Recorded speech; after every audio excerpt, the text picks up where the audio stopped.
No sé cuántas veces han meditado sobre esta porción que hemos leído, pero yo quiero ocuparla ahora para que estemos pensando en cómo debe ser la vida de un consagrado a Dios, una persona consagrada a Dios. ¿Ustedes son consagrados a Dios? ¿Sí? ¿No? Amén. ¿Por allá? ¿Son consagrados a Dios, hermanos? ¿Entienden qué es ser consagrado? Porque podemos decir que somos consagrados, pero si no sabemos lo que es ser consagrado, entonces podemos estar equivocados. Fíjense que muchas veces los cristianos hacen un montón de locuras, hacen cosas que no tienen nada que ver con el evangelio, hacen cosas que sí emocionan su vida, pues les alegran, unos chiflan, saltan, bailan y hacen un montón de cosas, y por supuesto a la carne se lo emociona, le alegra. Pero el evangelio es otra cosa. En los versículos que leímos dice como una pregunta San Pablo: si pues habéis resucitado con Cristo, si ha sucedido eso en tu vida, ¿quiénes son los que resucitan? Los muertos. Nosotros antes estábamos muertos en nuestros delitos y pecados. Por lo tanto, ya sabe usted, éramos herederos de la eterna condenación. Y ahora San Pablo dice: pero si hemos resucitado con Cristo, oiga que no dice que si hemos resucitado nosotros solos, dice con Cristo. Y vamos a ver por qué dice con Cristo. Si pues habéis resucitado con Cristo, buscad las cosas de arriba, donde está Cristo sentado a la diestra de Dios. Sigue diciendo, poner la mirada en las cosas de arriba, no en las de la tierra. Y ahora dice, porque habéis muerto. Bueno, ¿en qué quedamos? ¿Hemos resucitado o hemos muerto? Primero pregunta o dice si habéis resucitado, pero ahora afirma porque habéis muerto. Pareciera una contradicción, pero son las cosas que se dan en una persona que de verdad está consagrada a Dios. ¿Están escuchando, hermanos? No se me distraiga ninguno, porque distraerse se pierde uno todo. Entonces, ¿qué nos quiere decir cuando dice porque habéis muerto?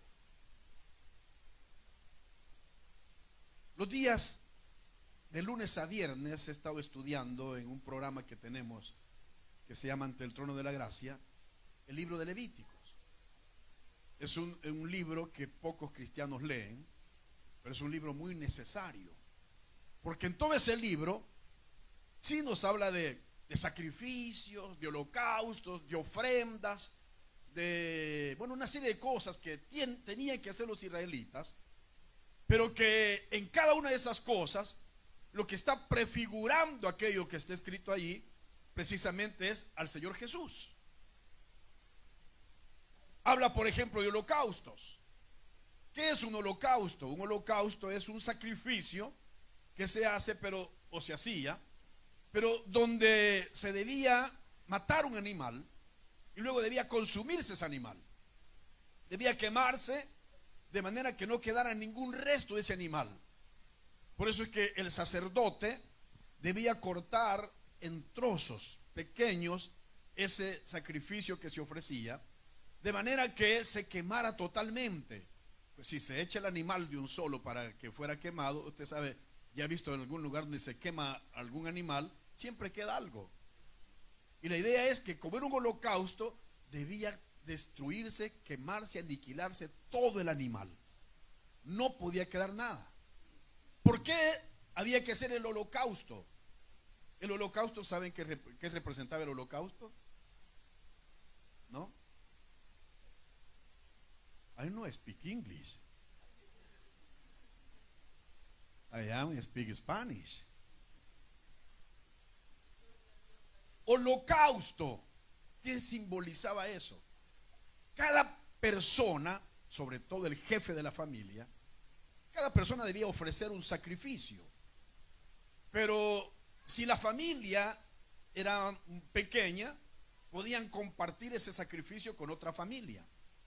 Pero el holocausto, en el holocausto lo que estaba haciendo el israelita que ofrecía ese sacrificio de holocausto, esa ofrenda de holocausto, era identificándose como que quien debía morir no era ese animal que se iba a quemar, que se iba a destruir ahí, sino él, esa persona.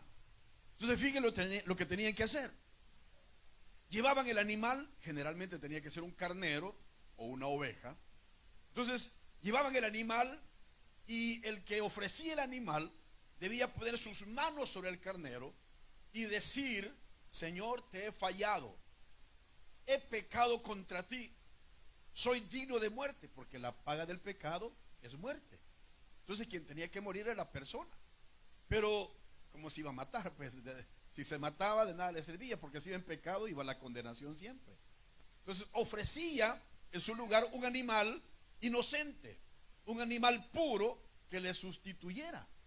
Entonces decía: Señor, yo debía morir porque yo te he fallado, pero en mi lugar, Señor, te ofrezco este sacrificio en holocausto.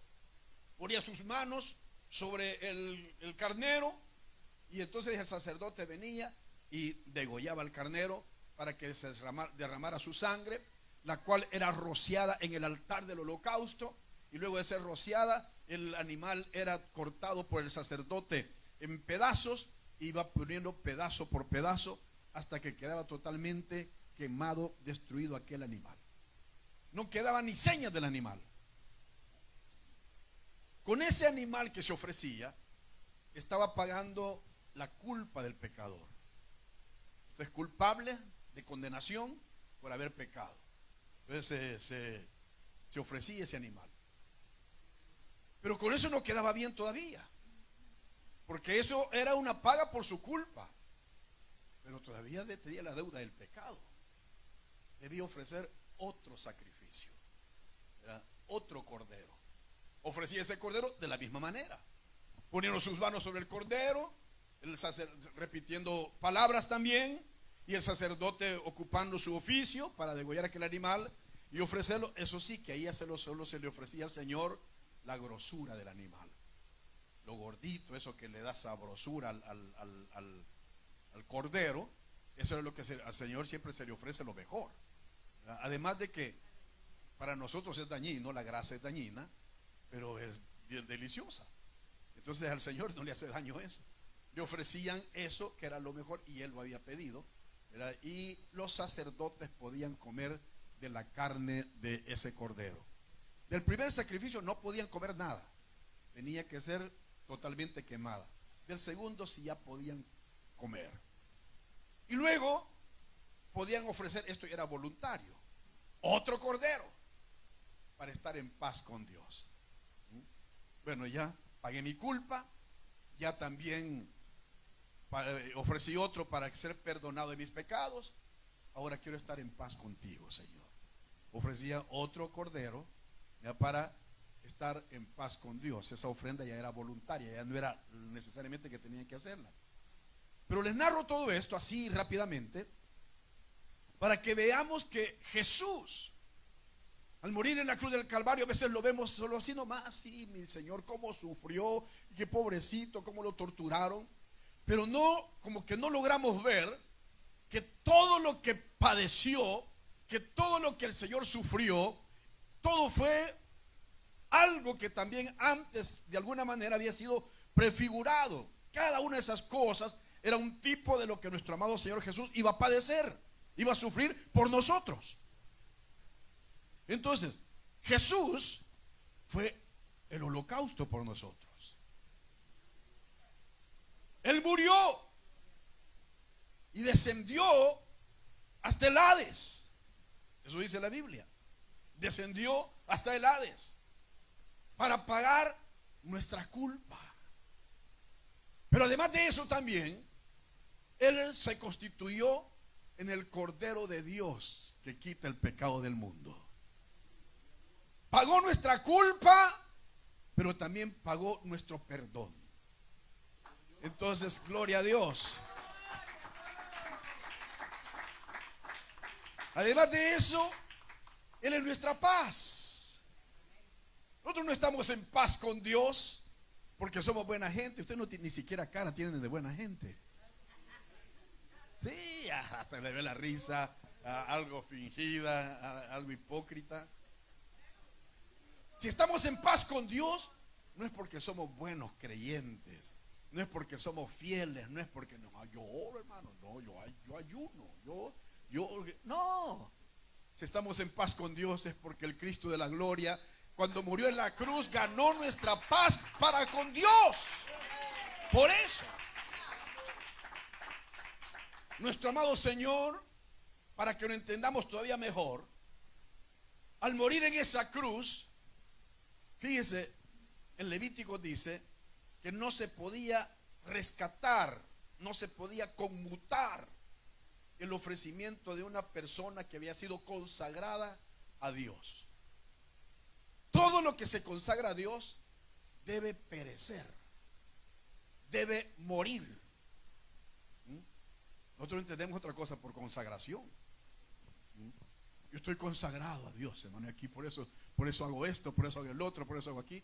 No, lo que se le consagra a Dios debe morir, para que nada ni nadie más lo ocupe. Lo consagrado a Dios es para Él, no es para los demás. Por ejemplo, hubo un pueblo que se llamó de los amalecitas. ¿Han oído de los amalecitas? Este pueblo le sirvieron de tropiezo a Israel. Dios liberta de la esclavitud a Israel, lo lleva por el desierto y los amalecitas no permitieron que pasara por en medio de ellos Israel. Y a Dios no le gusta que a su pueblo le sirvan de tropiezo. Entonces se fastidió contra ese pueblo y dijo que los iba a eliminar. No lo hizo en el momento.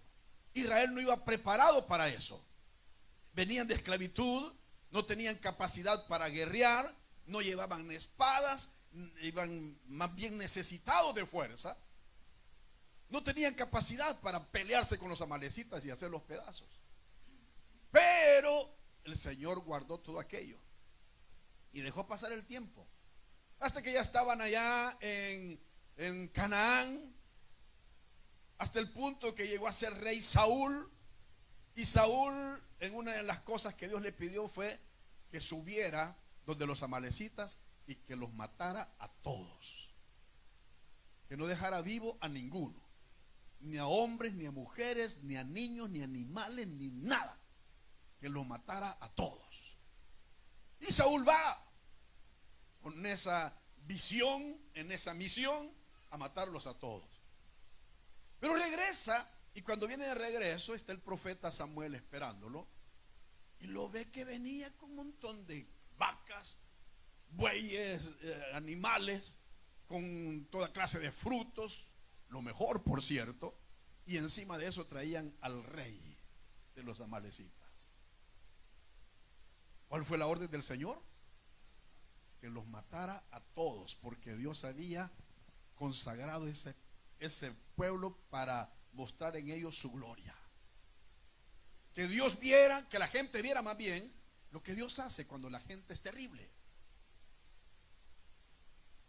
Saúl no los mató, sino que se dejó manipular. Es lo que pasa a veces con muchos. Se dejan manipular de personas frías, de personas que no conocen a Dios o que no entienden a Dios, o de personas mundanas, inconversos y hasta ateos. Nosotros debemos ser obedientes a la palabra del Señor. Esto es lo que debe ser nuestro estilo de vida. Lo que dice aquí es lo que debemos hacer. Ni siquiera lo que dice el predicador. Aquí se debe hacer lo que dice la palabra, porque Dios lo que quiere que obedezcamos es su palabra. En los púlpitos se inventan un montón de cosas. ¿Y dónde dice eso la Biblia? ¿Y dónde dice eso? ¿Y por qué dice eso? ¿Y por qué? Pero ellos dicen y atan y amarran y puros dioses. Si el único que puede atar es Dios, el único que puede hacer milagros es Dios, el único que puede hacer maravillas es Dios. Ustedes han oído a los hombres, ellos hacen todo ahora. Yo te ato, yo aquí, yo el otro, yo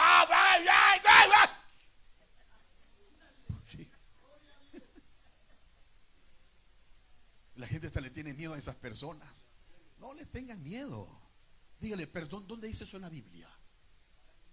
Sí. No, perdón, con respeto, por cierto. Perdón, hermano, usted dijo tal cosa. ¿Dónde dice eso en la Biblia? Ah, no, hermano, lo que pasa es que como el Señor nos ha dado autoridad. No. Pero la Biblia.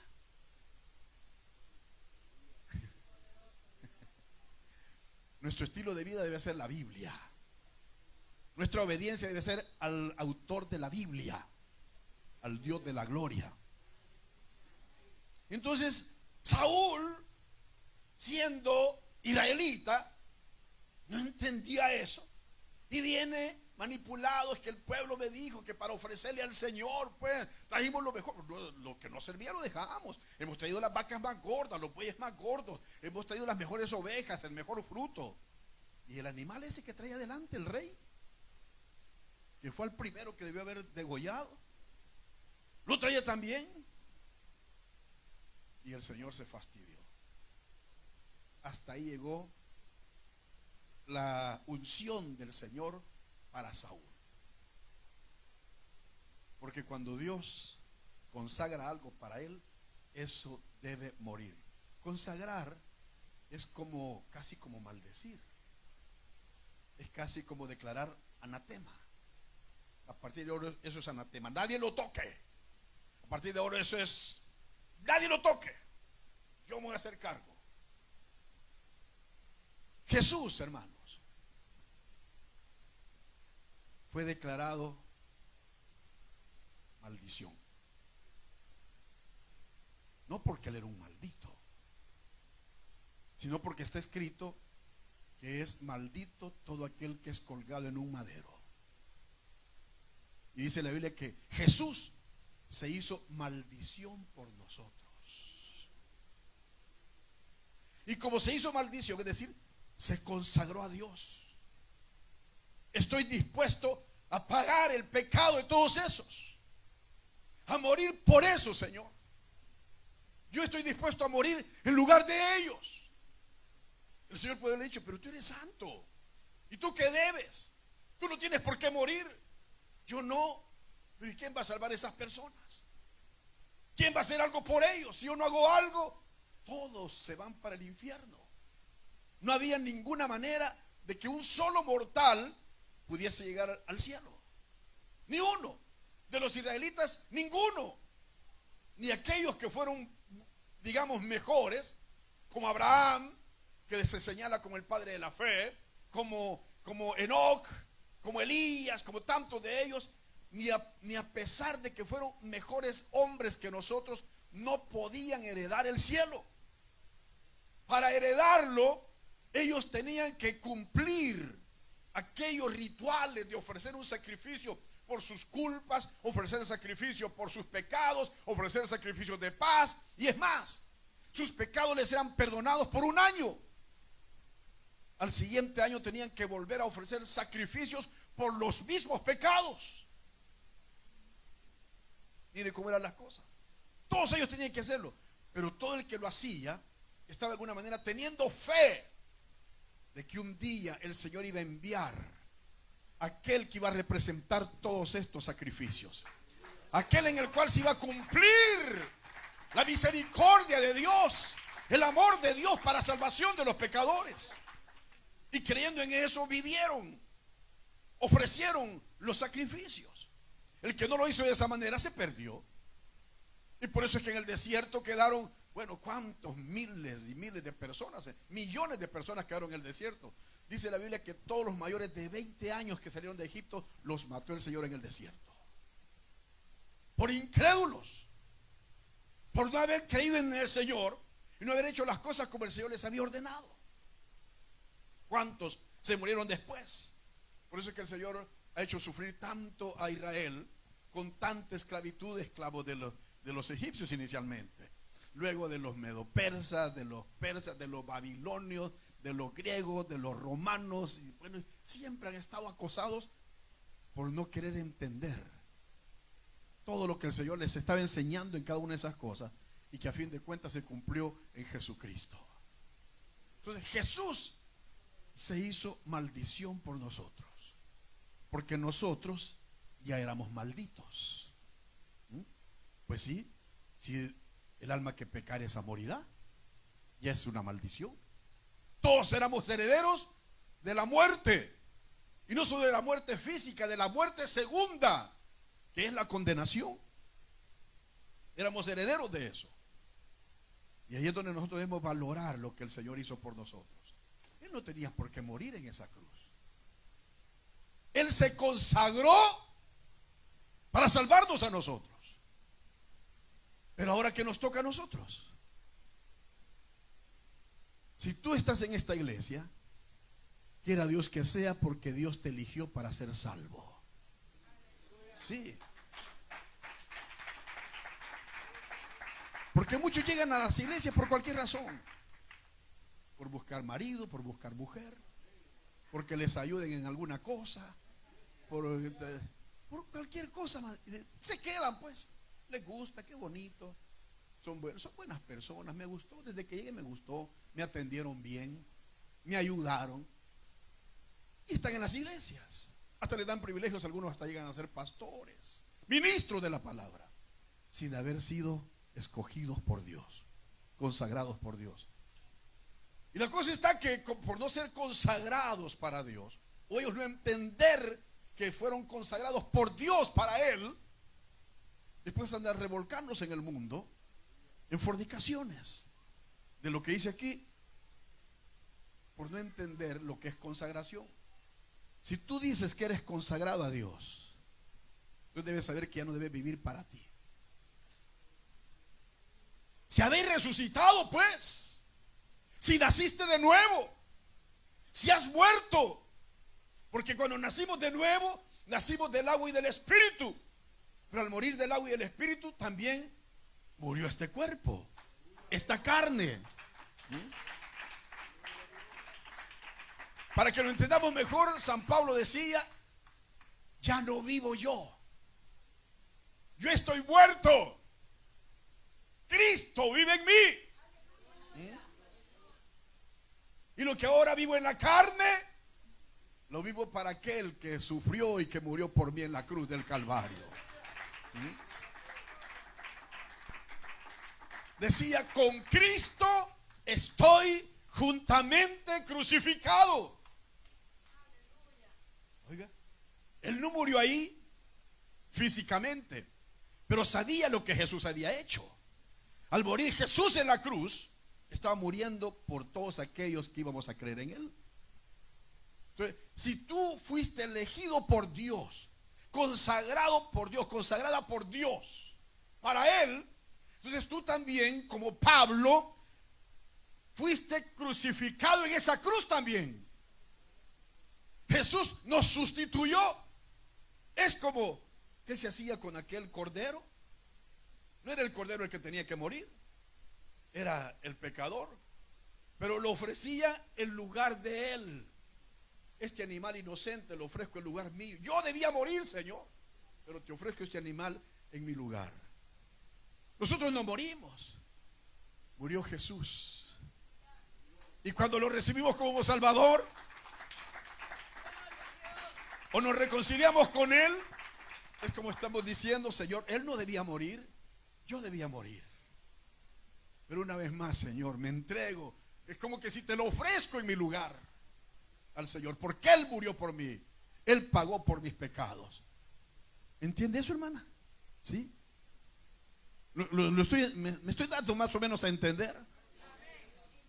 El hermano allá entiende, allá atrás. Sí, amén.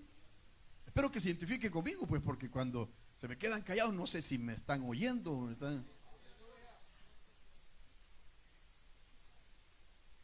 Entonces San Pablo se identificaba con eso. Él no debía morir, yo debía morir. Pero es como que yo morí ahí. Yo estoy crucificado con él ahí. ¿Y qué pasa cuando alguien está crucificado? Está muerto. Entonces dice aquí, porque habéis muerto. Ahora estamos muertos, solo que ya no en nuestros delitos y pecados. Ahora estamos muertos para esta carne, o debiéramos estar muertos.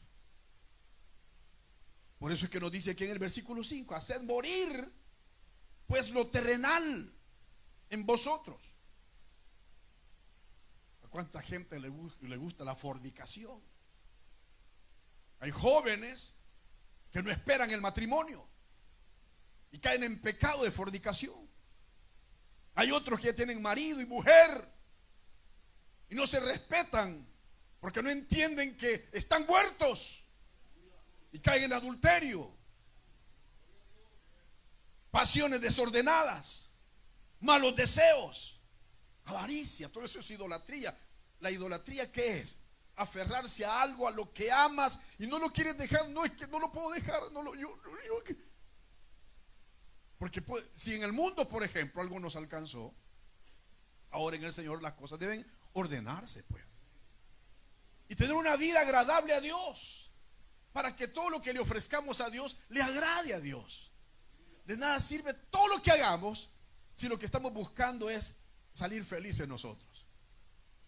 Yo le digo a los hermanos, se engañan aquellos que vienen a gozarse aquí al culto. Aquí no venimos nosotros a gozarnos al culto, aquí venimos a hacerle culto al Señor. O a eso debemos venir, a rendirle alabanza a Él, a que se goce Él. Él es quien merece alabanza, Él es quien merece adoración. Pero la mayoría lo que buscan es alegrarse ellos. Y peor si andan en pecado y ya no sienten nada. ¿Y qué van a sentir si andan en pecado? Entonces busca la gente agradarse. El creyente debe saber que él debe buscar agradar a Dios, que todo lo que haga, no solo aquí, en todas partes, en su casa, en el trabajo, en la calle, donde quiera que sea, todo lo que haga debe agradarle a Dios. Porque si solo busca agradar a Dios cuando está acá, usted es un hipócrita. Sí, falso, falsa. No crea que va a haber la mano de Dios a favor de su vida. Aunque esté bien, por su esfuerzo, por su trabajo, bueno, Dios es muy bueno. Pero espérese, que Dios no puede ser burlado. Y todo lo que el hombre siembra, eso también va a cegar. Tenemos que ser conscientes, hermanos, de que ya no debemos vivir para nosotros. Debemos vivir para Dios porque estamos muertos. ¿Ustedes están muertos?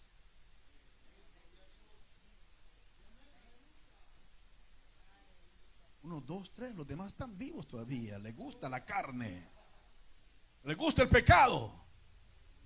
¿Están muertos? Ya no mienten, ya no hablan mal del prójimo, ya no se creen más que los demás. Porque algunos ni ven, tienen una cosita y los demás lo ven.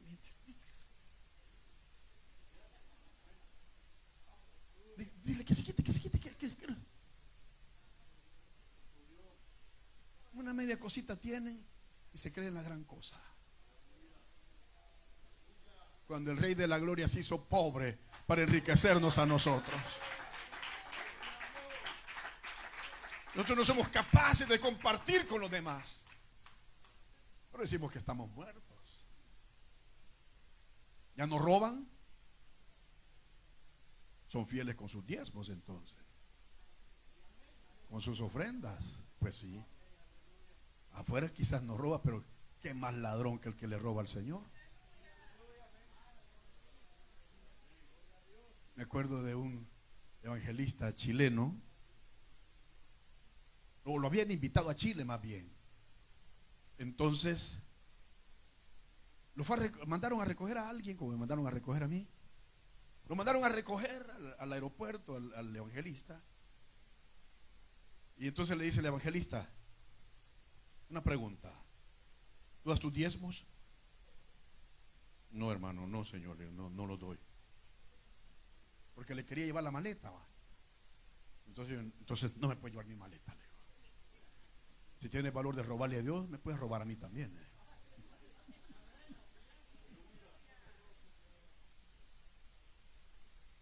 Pues algunos dicen que no roban, pero no pagan los impuestos.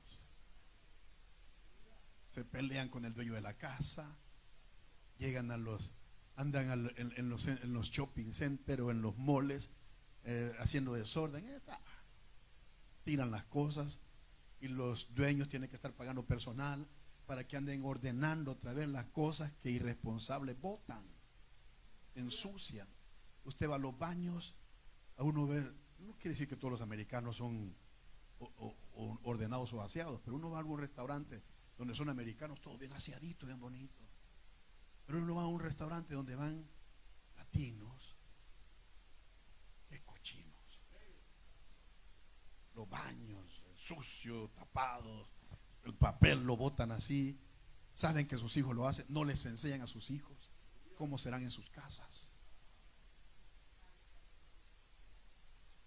Esos no están muertos, porque el muerto ya no se mueve, el muerto no hace nada malo. El muerto ya no miente, el muerto ya no fornica, no adultera, el muerto ya no roba, el muerto no es desordenado.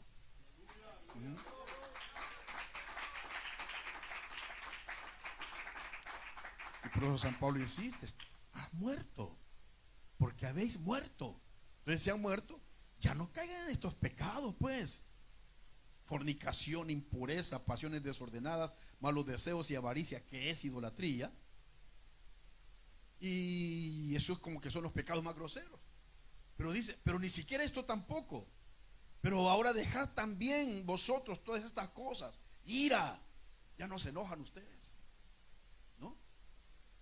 Seguro que ya no se pelean con la mujer, con el marido, con los padres, con los hijos, con los hermanos, con el vecino, la vecina. Esa vieja la tiene conmigo, pero ella le va a decir sus cosas. A ver, dejan el carro, no le permiten alguna cosa, se pelean con la gente, porque no está muerto, está vivo. Y los vivos quieren pelear sus derechos. Es que yo tengo derecho, pues. Si es que esto es para mí, es que yo hice, yo lo compré, yo aquí, yo el otro. Como está vivo, pelea. El muerto no pelea. Dejad la ira, el enojo, malicia, blasfemia, palabras deshonestas de vuestra boca. Mire cómo dice el 9: no mintáis los unos a los otros. Aquí todos parecemos ángeles. Nos saludamos: ¿qué tal? ¿Cómo está?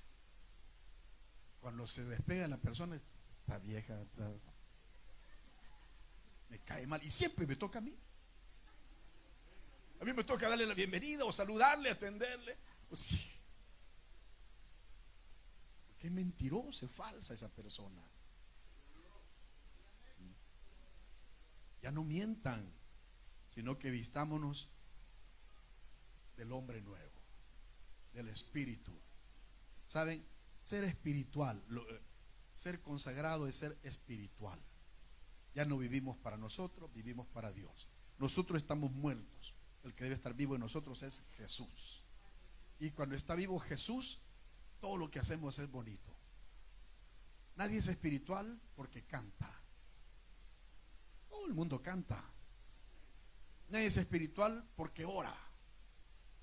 Eso no hace espiritual a nadie. No digo que no hay que orar, no vaya a malentender. Hay que orar. Ayuda para ser espirituales. Pero que no se crea que porque alguien ora es espiritual. ¿Cuántos oran y después andan arrastrados por el demonio allá afuera? No creas que porque conoce la palabra. No, a mí nadie me puede decir nada, hermano. Yo conozco la palabra, he estudiado, he sacado mis diplomas, mis títulos en teología, tengo eso, tengo el otro, conozco el griego, el hebreo. Y no, a mí nadie me puede decir, conozco la Biblia totalmente. Pero eso no lo hace espiritual. Al contrario, le hace soberbia a la persona. El pasar aquí, ¿usted cree que porque los que gritan aquí son espirituales? No, eso no es ser espiritual. Lo que hagamos acá, toquemos un instrumento, tengamos el sonido, las cámaras, lo que hagamos, eso no es evidencia de que somos espirituales. La verdadera espiritualidad es estar muertos. Muertos al pecado, pero vivos para Dios. Eso es lo que nos hace espirituales. Tener comunión con el Dios de la gloria. Hablarle, sentir sus caricias. Que nos escuche. Que Él se agrade de todo lo que hacemos, de lo que decimos. De nada sirve que yo esté predicando, diciendo cosas aquí, si Dios no está contento conmigo. Al contrario, me va a pasar más la factura por estar fingiendo. Se trata de ser correctos. Seamos verdaderamente espirituales. Fíjese que el espiritual logra engendrar a su familia espiritualmente. ¿Cómo son tus hijos, tus hijas? ¿Son malhechores? ¿Son terribles? Es que saben cómo son sus padres. Sus padres en la iglesia son una cosa, pero en la casa son otra. Llegan a la casa comiéndose al predicador, comiéndose al hermano, y tú no le dijiste nada. No, yo para qué, no me quise meter en problemas. Y los hijos oyendo todo eso. Me cae mal. Y no me dieron privilegio. Le dieron a la fulana, al sutano, o no sé, me bajaron el volumen, o me lo subieron mucho. Y los hijos oyendo, pues, al espiritual.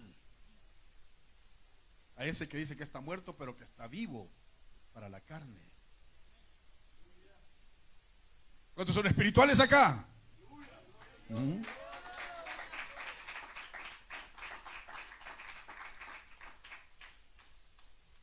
Sin santidad, dice la Biblia, nadie verá al Señor.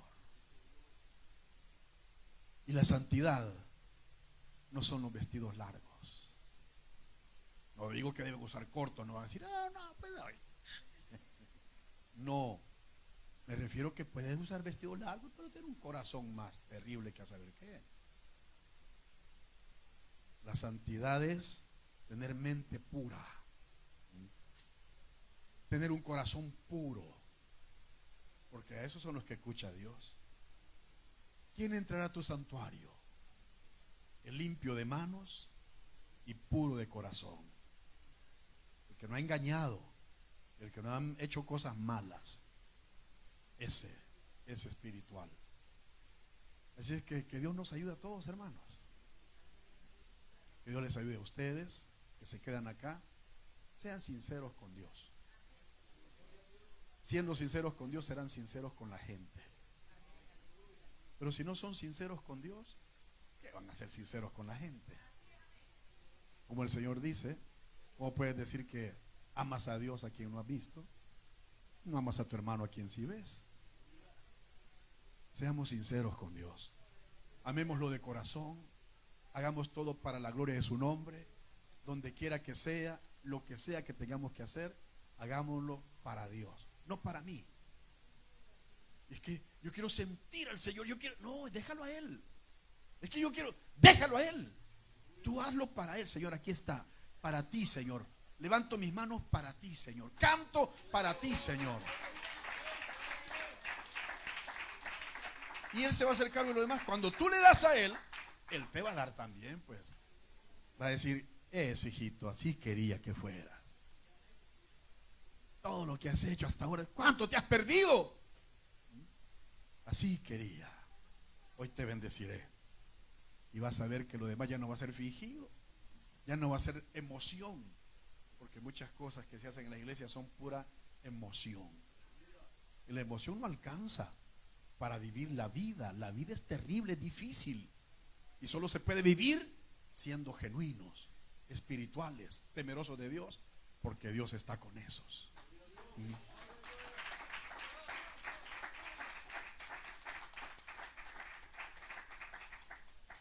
La consagración entonces no es el estar entregado para servir. Uno puede servir, pues es lindo servir, no le digo que no sirvan. No, hermano, yo me entrego al Señor, yo aquí, y hace, y vaya, y haga, limpie, todo lo hace, porque está entregado al Señor.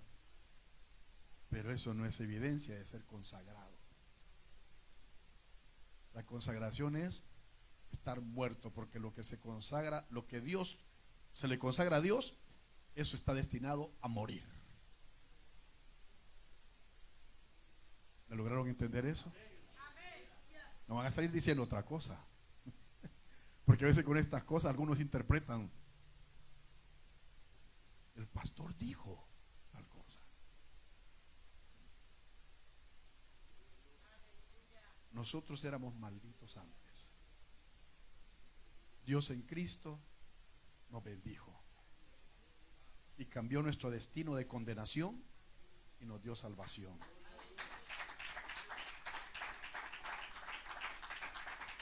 No hicimos nada para pagar esa salvación. Él lo hizo todo. Él murió en nuestro lugar.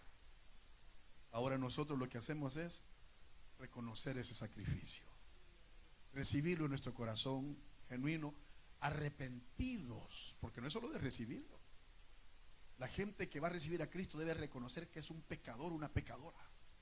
Debe arrepentirse de todo lo malo que ha hecho. No es solo quien quiere recibir a Cristo, venga, venga, venga. ¿Quién lo va a querer? Pues quiere que Dios lo bendiga. Arrepiéntase de sus pecados primero. Tráeme tu marido primero. No tengo marido. Ajá, no tengo marido. 6 maridos, 5 maridos has tenido. Y el que tienes no es tu marido todavía. Sí, confiesa tus pecados. Y entonces vas a entender que lo que te espera es la condenación. Y si te vas a arrepentir de verdad, y vas a ver a Cristo como la única alternativa de salvación, ahí vas a ofrecer ese holocausto, ese Cordero de Dios que quita el pecado del mundo. Dios nos ayude a todos, hermanos. Digo a todos porque muchos a veces estamos bien. Algunos comienzan bien y con el tiempo para abajo. Algunos duran bastante. ¿Y cuánto tiempo tiene usted de ser cristiano? Algunos andan de iglesia en iglesia. Ninguna les satisface, porque andan buscando algo que les guste a ellos. Entonces van allá, una media cosa le dicen: no voy a otra iglesia. Andan viendo dónde se van. Y en las iglesias dice: bienvenido, hermano, pase. Hasta privilegio le dan. No saben ni por qué se ha ido de otra iglesia. Yo no sé ni por qué se han venido ustedes por acá, los que han venido. Ojalá que no sea por malandrines que estén acá. A saber qué averías hicieron por allá y ahora están acá como si no hubieran hecho nada. Igual que los pandilleros. Allá los están agarrando. Algunos hasta son servidores en algunas iglesias. Entonces ahí están, pero como escondidos. Es cierto, Dios perdonó sus pecados y se han arrepentido de verdad. Pero ¿y los muertos que dejaron? ¿Y todo el daño que hicieron? Tienen que dar cuenta de eso. A menos que la gente diga, como pasó con un evangelista que se llama Erickson Morales, algo así, no me acuerdo, se me escapa el nombre. Pero él, cuando el Señor se reveló a su vida, se presentó, se entregó, había hecho mucho daño. Le había sacado las tripas a unos, a otros le había cortado la cara, a media gente le había... Cuando la droga ya no hallaba qué hacer el hombre por el esclavo de la droga, hacía muchas averías. Y cuánta gente lo había denunciado. Entonces cuando se convirtió, él se sintió indigno de andar así nomás, habiendo hecho tanto mal. Y él voluntariamente se entregó. Y le dijo el sheriff: mira, le dijo, yo me he dado cuenta que has cambiado. Aquí hay mucha gente que si empezamos a llamarla, te van a hundir en la cárcel. No vas a salir de ahí. No, pero yo fui tan malo, dice, que no merezco andar aquí afuera yo libre. Piénsalo, no, llámelos. Bueno, tú lo quisiste. Comenzó a llamar. Fulano, sí. Le llamo porque se acuerda el que cuchilló a su hijo. Sí, me acuerdo. Se ha entregado. Entonces hasta aquí lo llamo para que usted haga su denuncia. No, le dice, yo ya lo perdoné de hace tiempo. Por mí ya no hay problema. No vas a hacer nada. No. Ah, bueno. Llama a otro, este sí estaba, este decía que muerto o vivo, hasta una recompensa. Llama a otro, sí, se ha presentado, se ha entregado.